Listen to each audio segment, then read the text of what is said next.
News ने हूँ ધ્રુવી ત્રિવેદી આપ સૌનું સ્વાગત કરું છું। સમાચાર પર વિગતવાર નજર કરીએ તે પહેલા નજર કરીએ આજની મુખ્ય હેડલાઇન્સ પર। સીએમ રૂપાણીની અધ્યક્ષતામાં આજે કેબિનેટની બેઠક। નવરાત્રી શાળા કોલેજો અને મલ્ટીપ્લેક્સ અંગે થશે ચર્ચા।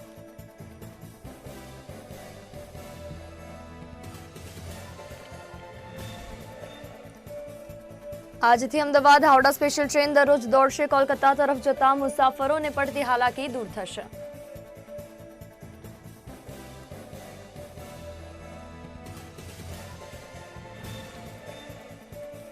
હાથરસના કથિત ગેંગરેપ કેસમાં સીટની તપાસ પૂર્ણ। આજે સીટ રાજ્ય સરકારને સોંપી શકે છે પોતાનો રિપોર્ટ।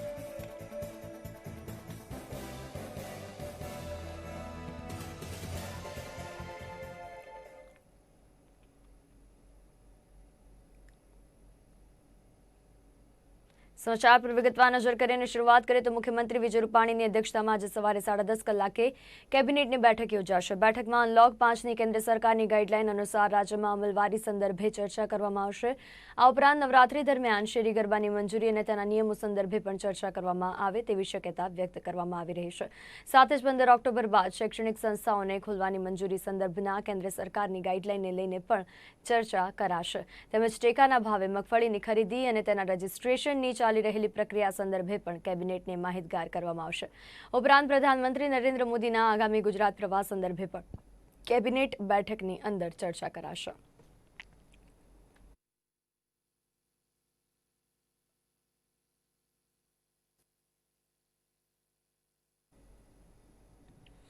તો અમરેલી જિલ્લાના બગાસરામાં નાની બજાર વિસ્તારમાં વીજ પોલ ઉપર શોર્ટ સર્કિટના કારણે આગ લાગવાની ઘટના સામે આવી છે।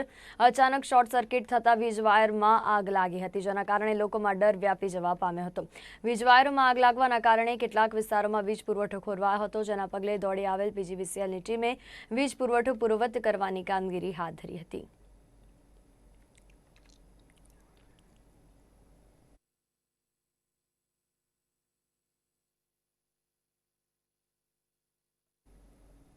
તો આણંદના સોજિત્રા પાસે કેનાલમાં એક ટેમ્પો ખાબક્યો હતો। ટેમ્પોમાં કુલ 17 મુસાફરો સવાર હતા, જેમાંથી 3 મુસાફરો કેનાલના પાણીમાં તણાઈ ગયા હતા, જ્યારે 2 વ્યક્તિઓનું કેનાલમાં ડૂબી જતા મોત થયું। સ્થાનિક લોકોએ 12 મુસાફરોને બચાવી લીધા। ઘટના બાદ આણંદ ફાયર બ્રિગેડ તેમજ ઉચ્ચ અધિકારીઓ ઘટના સ્થળે પહોંચ્યા હતા।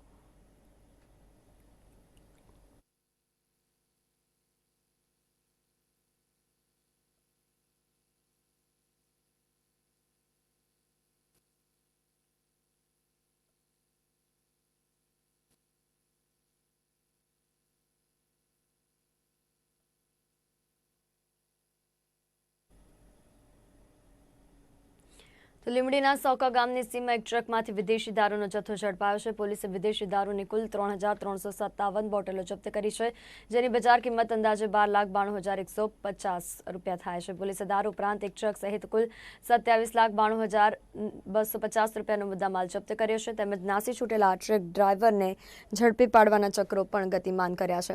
મહત્વનું છે કે અત્યારે લીંબડી વિધાનસભા બેઠકની પેટા ચૂંટણીને લઈને વિસ્તારમાં આચારસંહિતા અમલી છે, ત્યારે વિદેશી દારૂનો જથ્થો ઝડપાતા અનેક તર્ક વિતર્ક સેવાઈ રહ્યા છે।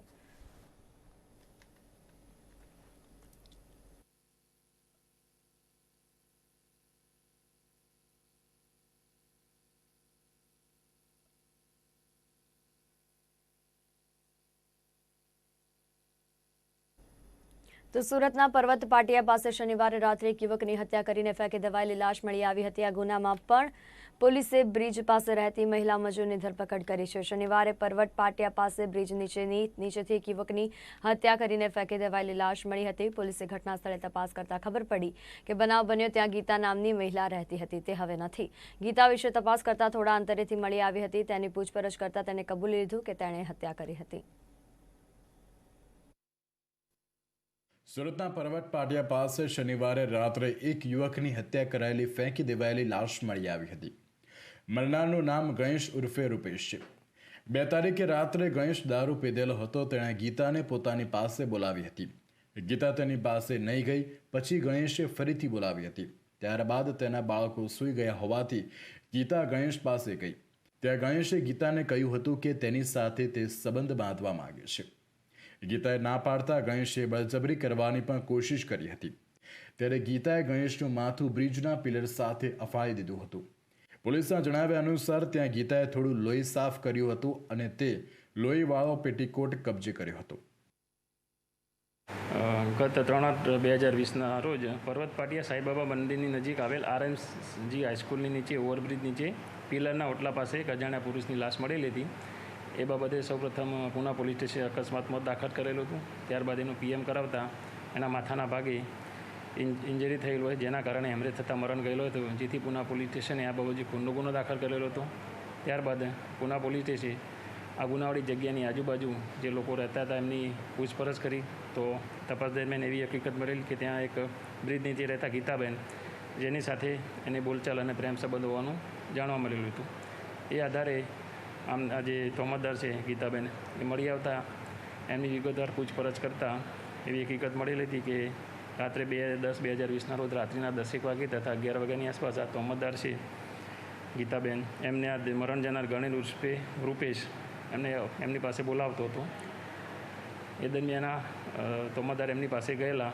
એ દરમિયાન એમની સાથે જબરજસ્તી કરવા લાગેલું હતું અને એમને એકવાર નીચે પાડી દીધેલા હતા ધક્કો મારીને. ત્યારબાદ ફરીથી પણ એને જબરજસ્તી કરતાં એમને ગુસ્સો આવતા એનું મોઢું એનું માથું પકડી અને પિલર સાથે 2 વાર અથડાવેલું હતું, જેના કારણે મરણ ગયેલ હતો. એ બાબતની તપાસ દરમિયાન હકીકત મળેલ છે અને હાલમાં બીજી આગળની તપાસ પૂના પોલીસ ચલાવી રહી છે. સુરતની મહિલાએ હવસખોરનું માથું ભટકાવી પોતાનો સ્વ બચાવ કર્યો હતો. જોકે મજૂરી કામ કરતી અને ફૂટપાથ પર રહેતી આ યુવતીએ હિંમત દાખવી પોતાની આબરૂ બચાવી હતી અને આ કિસ્સો તમામ યુવતીઓ માટે એક ઉદાહરણરૂપ દાખલો છે. ખરેખર સુરતની આ યુવતીની હિંમતને દાદ આપવી પડે તેમ છે. જોકે હાલ તો પૂણા પોલીસે મહિલાની ધરપકડ કરીને વધુ કાર્યવાહી હાથ ધરી છે. ઉત્તર પ્રદેશમાં જે રીતે રેપની ઘટના બની હતી તેની હજી સાય નથી ભૂસાણી, ત્યારે સુરત શહેરમાં એક મજૂર મહિલા સાથે દુષ્કર્મનો પ્રયાસ થયો હતો ને મજૂર મહિલાએ હિંમત દાખવી અને હવસખોરની સામે ફાઇટ કરી હતી. પરંતુ ફાઇટને કારણે જે યુવક હવસખોર યુવક હતો તેમને યમલોક મોકલી દેવામાં આવ્યો છે. આપ આ દ્રશ્યો જોઈ રહ્યા છો. આ મહિલાએ પૂરેપૂરી હિંમત દાખવી હતી, કારણ કે એક તરફ હાલમાં દુષ્કર્મના બનાવો પણ સતત વધી રહ્યા છે, ત્યારે અન્ય યુવતીને દાખલો બેસાડવા માટે આ યુવતીએ પ્રયાસ કર્યો છે અને હાલ તેમને બહાદુરી બતાવી હતી. પરંતુ હાલ તો તેમને હત્યાના ગુનામાં તેમને ધરપકડ કરવામાં આવી છે, કારણ કે હવસખોર યુવકે જ્યારે શારીરિક સંબંધ બાંધવા માટે જબરજસ્તી કરી હતી ને એકવાર નહીં, 2 વાર નહીં, પરંતુ 3 જેટલી વખત તેમની સાથે જબરજસ્તી કરવામાં આવી હતી ને ત્યારબાદ યુવકે જબરજસ્તી કરતા આ મહિલાએ પોતાની હિંમત દાખવી અને બહાદુરી બતાવી અને યુવકને માથું પકડી અને એક બ્રિજના પિલર સાથે અથડાવ્યો હતો.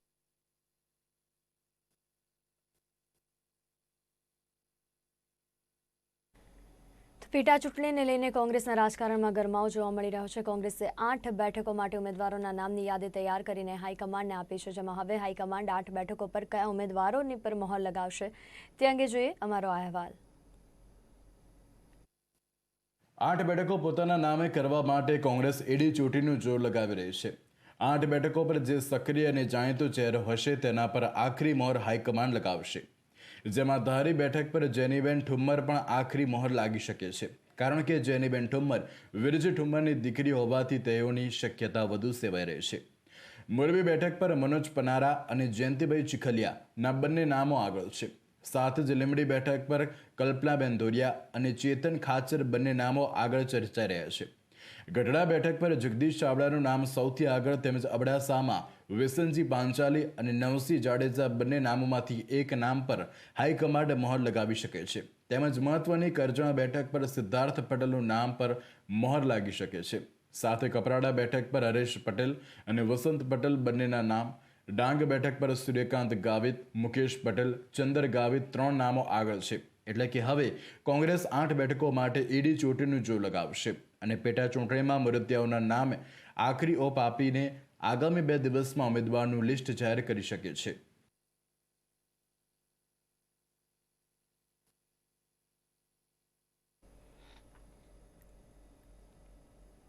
તો બિહાર વિધાનસભામાં ચૂંટણીમાં બેઠકોની વહેંચણી અંગે એનડીએમાં ચાલેલી લાંબી ખેંચતાણ બાદ આખરે બેઠકોની વહેંચણી અંગે ભાજપા અને જેડીયુમાં સમજૂતી થઈ ગઈ છે. ભાજપ 121 અને જેડીયુ 122 બેઠકો પર ચૂંટણી લડશે. જેડીયુ કોટામાંથી જીતનરામ માંઝીની પાર્ટીને 7 બેઠકો માટે તેમજ વીઆઈપી પાર્ટીને ભાજપના કોટામાંથી 5 બેઠકો આપવામાં આવી છે. બિહાર વિધાનસભા ચૂંટણીને લઈને હવે મહાગઠબંધન બાદ એનડીએમાં પણ બેઠકોની વહેંચણી થઈ ગઈ છે. મુખ્યપ્રધાન નીતિશ કુમારની અધ્યક્ષતામાં એનડીએની પત્રકાર પરિષદ યોજવામાં આવી હતી. ત્યારે પત્રકાર પરિષદમાં મુખ્યપ્રધાન નીતિશ કુમારે એનડીએ ગઠબંધનમાં જેડીયુ, ભાજપા, હમ અને વીઆઈપી પાર્ટી વચ્ચે થયેલી બેઠકોની વહેંચણી અંગે જાણકારી આપી હતી. એનડીએ ગઠબંધનમાં થઈ બેઠકોની વહેંચણી. જેડીયુ 122 બેઠકો પર લડશે ચૂંટણી. બીજેપી 121 બેઠકો પર લડશે ચૂંટણી. જેડીયુ કોટામાંથી એચએમ પાર્ટીને 7 બેઠકો મળી. બીજેપી કોટામાંથી વીઆઈપી પાર્ટીને 5 બેઠકો મળી. મુખ્યપ્રધાન નીતિશ કુમારે જણાવ્યું છે કે તેમની પાર્ટી જેડીયુ 122 બેઠકો પર ચૂંટણી લડશે, જેમાંથી 7 બેઠકો જીતનરામ માંઝીની પાર્ટી હમને આપવામાં આવશે. જ્યારે ભારતીય જનતા પાર્ટી 121 બેઠકો પર ચૂંટણી લડશે, જેમાંથી 5 બેઠકો મુકેશ સહીની પાર્ટી વીઆઈપીને આપવામાં આવશે. આ સાથે જ નીતિશ કુમારે આડકતરી રીતે ચિરાગ પાસવાન પર કહ્યું હતું કે અમારું કામ બિહારની સેવા કરવાનું છે. અમારા વિશે કોઈ કંઈ પણ બોલે તેનાથી અમને કોઈ ફરક પડતો નથી. और बिहार के विकास के लिए जो भी काम है वो किया गया और इसके बाद भी आगे मिलजुल कर हम लोग काम करेंगे. एक साथ काम करते हुए हम लोगों का एक लंबा अवसर है और जो कुछ भी बिहार में हुआ है इसके बारे में सब लोगों को जानकारी. कुछ लोगों के द्वारा बिला वजह बहुत सारी बातें की जाती है. मैं उन सब चीजों का कोई महत्व नहीं देता हूं. सबको मालूम है कि हम लोगों का अगर पिछले 15 वर्षों से हम लोग काम कर रहे हैं, 15वां साल है, और उसके पहले 15 साल तक लोगों को काम करने का मौका मिला था. उनके द्वारा क्या किया गया, क्या आर्थिक स्थिति थी. એનડીએ ગઠબંધન બિહાર વિધાનસભા ચૂંટણી નીતિશ કુમારના નેતૃત્વમાં લડવાનું છે. લોક જનશક્તિ પાર્ટીને નીતિશનું નેતૃત્વ પસંદ ન હતું, ત્યારે એનડીએમાંથી છેડો ફાડ્યો હતો. બિહાર ભાજપાના અધ્યક્ષ સંજય જયસ્વાલે લોક જનશક્તિ પાર્ટીના અધ્યક્ષ ચિરાગ પાસવાનને સ્પષ્ટ સંદેશો આપતા કહ્યું હતું કે જો તે નીતિશ કુમારના નેતૃત્વને સ્વીકારવા તૈયાર નથી તો તેમણે એનડીએમાંથી પણ હટવું પડશે. જ્યારે કોઈ પાર્ટી એનડીએથી અલગ થઈ ગઈ છે તો તેને પીએમ મોદીએ કે અમિત શાહના નામનો ઉપયોગ કરવાની મંજૂરી આપી શકાય નહીં. એનડીએમાંથી નીકળવું ચિરાગ પાસવાનને ભારે પડી શકે છે. બ્યુરો રિપોર્ટ, નિર્માણ ન્યૂઝ.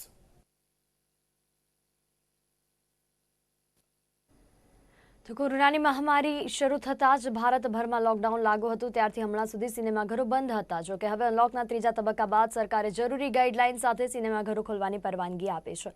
છેલ્લા 7 મહિનાથી સિનેમાઘર ખુલવાની રાહ જોતા ફિલ્મ રસિકો માટે ખુશીના સમાચાર છે. કોરોનાની મહામારી વચ્ચે 7 મહિના પછી ખુલી રહેલા મલ્ટીપ્લેક્સ માટે સરકારે મંગળવારે સ્ટાન્ડર્ડ ઓપરેટિંગ પ્રોસિજર એટલે કે એસઓપી બહાર પાડી છે. 15મી ઓક્ટોબરથી 50% કેપેસિટીની સાથે મલ્ટીપ્લેક્સ ખોલવાની પરવાનગી આપવામાં આવી છે.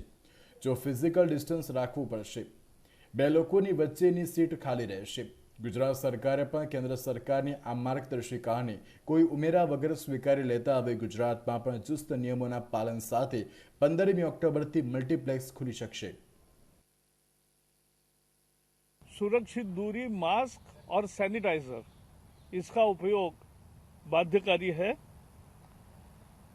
एक कोरोना के संदर्भ में एक जागृति निर्माण करने वाली फिल्म 1 मिनट की या अनाउंसमेंट या तो शो के पहले भी और मध्यंतर के पहले और मध्यंतर के बाद ये दिखाना कंपलसरी है. 2 शोज में स्टैगर्ड टाइम टेबल चाहिए कि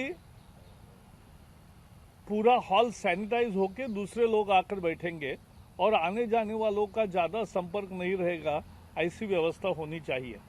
सिंगल स्क्रीन विंडो में, सिंगल स्क्रीन में ज़्यादा खिड़कियां खोलनी पड़ेगी टिकट बुकिंग के लिए, और सभी जगह ऑनलाइन टिकट बुकिंग को एनकरेज किया जाएगा। स्टाफ का प्रोटेक्ट होगा, पैक्ड फूड मिलेगा, और टेम्परेचर भी सबसे मुख्य है कि हवा का सर्कुलेशन चालू रहे, ये सुनिश्चित करना होगा। 23, 24, 25 इतना ही टेम्परेचर रख सकते हैं, और उसके बाद एक क्रॉस वेंटिलेशन होगा, ये भी सुनिश्चित करना जरूरी है। સિનેમાઘર ખોલવા માટેના નિયમો. કોન્ટેક્ટ ટ્રેસિંગ માટે કોન્ટેક્ટ નંબર આપવો પડશે. થર્મલ સ્ક્રીનિંગ, માસ્ક પહેરવું ફરજિયાત. અસિમ્ટમેટિક લોકોને જ એન્ટ્રી મળશે. સિનેમા હોલમાં 50%થી વધારે બેઠક વ્યવસ્થા નહીં રાખી શકાય. એક સીટ છોડીને જ બુકિંગ થઈ શકશે. ક્રોસ વેન્ટિલેશન અને એસીને 24 થી 30 ડિગ્રી પર રાખવું ફરજિયાત. તો આ તરફ હોલની અંદર પેક્ડ ફૂડની પણ મંજૂરી આપવામાં આવશે. યોગ્ય વેન્ટિલેશનની વ્યવસ્થા પણ કરવી પડશે, ત્યારે એસીનું ટેમ્પરેચર 23 ડિગ્રી પર રાખવામાં આવશે. શો પહેલા અથવા ઇન્ટરવલ પહેલા કે પછી કોરોના અવેરનેસ માટે 1 મિનિટની ફિલ્મ દેખાડવી જરૂરી છે. તે ઉપરાંત એક શો પૂરા થવા પર લોકોને તેમની સીટના ક્રમ અનુસાર બહાર જવા દેવામાં આવશે, જેથી ડિસ્ટન્સિંગ રહે. એક શો પૂરો થયા પછી હોલને સેનિટાઈઝ કરવામાં આવશે, પછીથી લોકો આવીને બેસી શકશે. બ્યુરો રિપોર્ટ, નિર્માણ ન્યૂઝ.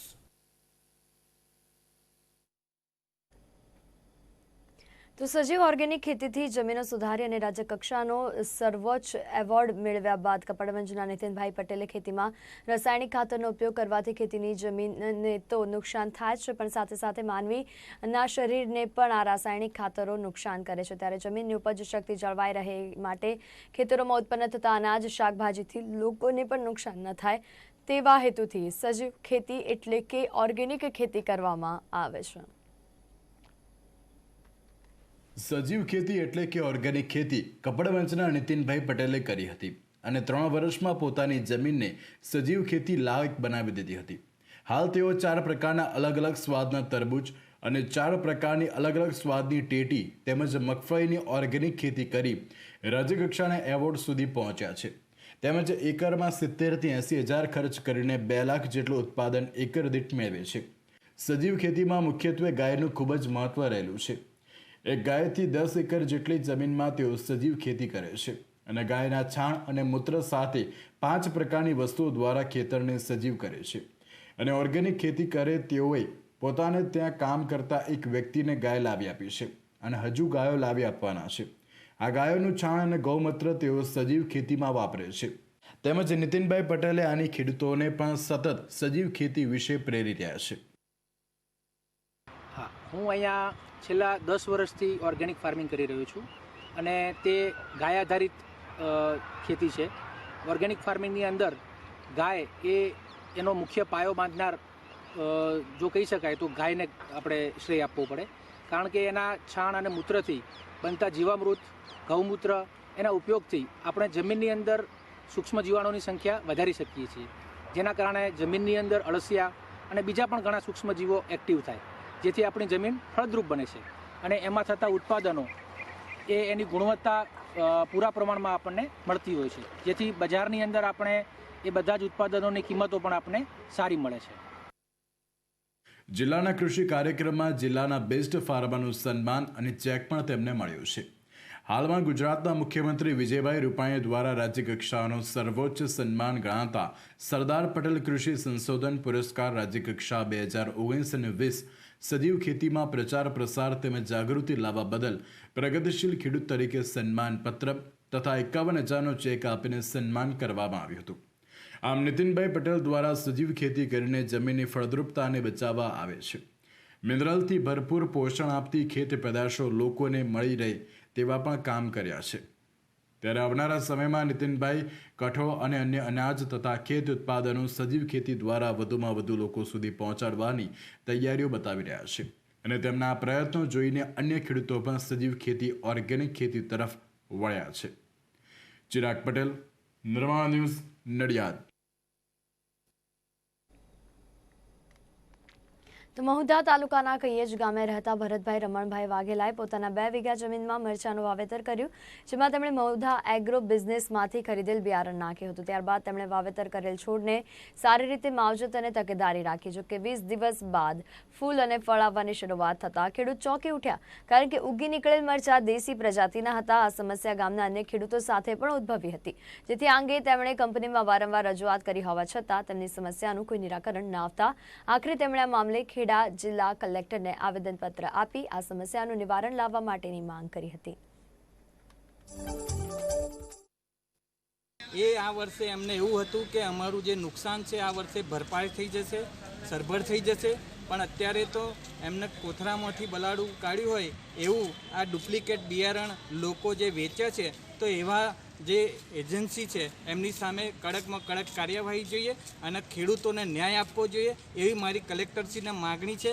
અને એ માગણી સાથે આજે હું ખેડૂતો સાથે એક આવેદનપત્ર આપવા આવ્યો છે અને ખેડૂતોને ન્યાય આપવા માટે હું તત્પર છું. અને સુખદા 502ની જે આ જાત છે તે અમે ખેતી કરતા હતા અને જે જાડું મરચું થતું અને માર્કેટમાં એની સારી એવી વેલ્યુ હતી, સારા એવા અમને પૈસા મળતા હતા.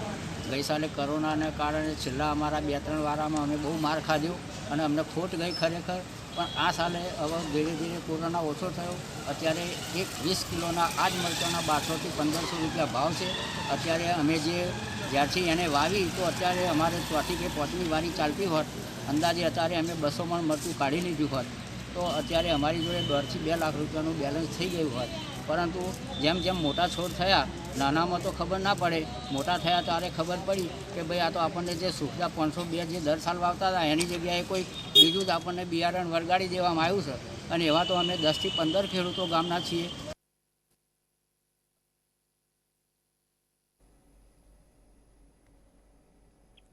નડિયાદની DDMM હોસ્પિટલમાં સારવાર માટે પહોંચ્યા, જ્યારે કોરોના હોવાનું સામે આવે છે. બાદમાં તે કોરોનાને માત આપી ફરીથી ઓપરેશન માટે પહોંચ્યો છે, ત્યારે ડોક્ટર દ્વારા કલાકોની મહેનત બાદ આ ઓપરેશન સફળ પાર પડાય છે. આ સમગ્ર પરિસ્થિતિમાં તેમની નાનકડી પુત્રી અને સાથે વિડીયો કોલિંગથી વાતચીત કરાવી માતાને સતત પ્રોત્સાહિત રાખવામાં આવે છે.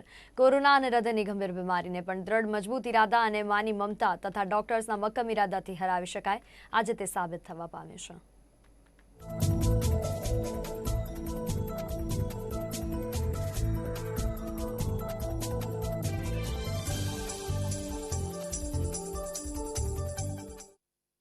ચાર અઠવાડિયા પછી અમે ત્યારે આવ્યા, ત્યારે એ અમને ફરીથી ઇન્વેસ્ટિગેશન કર્યું. કોવિડ ત્યારે નેગેટિવ હતો, ઓપરેશન કર્યું. ઓપરેશનમાં મોટી ઓપરેશન કહેવાય, જે બંને વાલ્વનું રિપેર કર્યું, પ્લસ જે મોટી ધમની છે હૃદયથી લઈને છાતીમાં સુધી બધું રિપ્લેસ કર્યું. મગજની જે આર્ટરીઝ કહેવાય એનું પણ આ આર્ટિફિશિયલ ગ્રાફ્ટમાં મૂક્યું.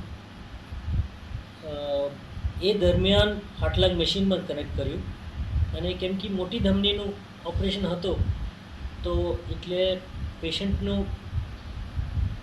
18 ડિગ્રી સેન્ટીગ્રેડ સુધી લાવ્યા, કુલિંગ કર્યું. કૂલ કર્યા પછી લોહી બધું કાઢી લીધું પેશન્ટમાંથી. અને અડધો કલાક સુધી આવા પરિસ્થિતિમાં યુઝ્યુઅલી વેલ ટોલરેટેડ હોય છે.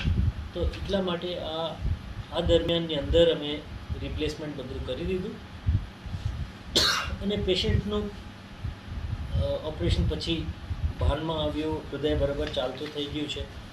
અને કોવિડના કારણે ઓલમોસ્ટ 6 દિવસ એમને વેન્ટિલેટ કરવાનો હતો, કેમ કે કોવિડ આપણે બધા જાણીએ છીએ કે કોવિડ ફેફસાનું જ અફેક્ટ કરે છે મેઇનલી. તો એમનું ફેફસા પણ અફેક્ટ થઈ ગયું હતું, તો એટલે 6 દિવસ લાગ્યું અને ત્યાર પછી સારું થઈ ગયું એમનું.